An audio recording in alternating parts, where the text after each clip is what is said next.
2026ஆம் ஆண்டு தை மாதம் கடைசி வெள்ளிக்கிழமை அன்று செய்யக்கூடிய வழிபாடு என்ன அப்படின்னா, திருவிளக்கு வழிபாடு. அனைத்து கோவில்களிலும் செய்யக்கூடிய வழக்கமான கடைசி நாளாக இருக்கக்கூடிய தை மாதத்தினுடைய இறுதி வெள்ளிக்கிழமையில் இந்த திருவிளக்கு வழிபாடு அப்படின்றது மிகவும் பிரசித்தியாக நமக்கெல்லாம் சொல்லியிருக்கிறார்கள்.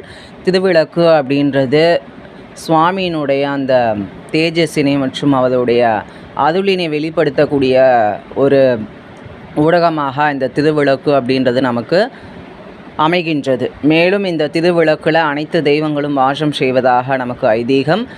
அனைத்து தெய்வங்களும் இந்த தீபத்தினுடைய அந்த வெளிச்சத்தில் நமக்கு காட்சி கொடுக்கறதாகவும் நமக்கு ஐதீகம்.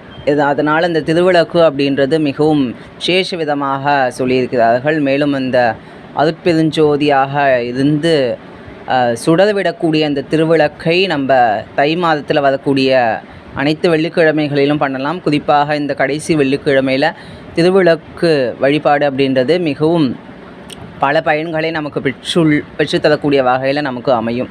இந்த திருவிளக்கு வழிபாடு அப்படின்றது மிகவும் எளிமையாக செய்யக்கூடிய வழிபாடு.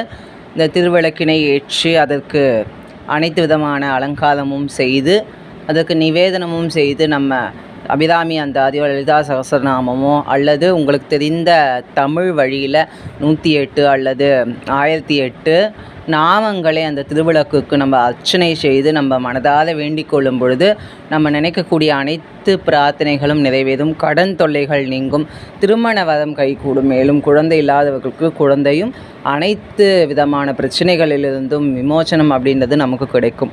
திருவிளக்கு அப்படின்றது பெருமான் நமக்கெல்லாம் காட்சி கொடுக்கக்கூடிய வகையில் அமையிறதுனால இது மிகவும் விசேஷமானது.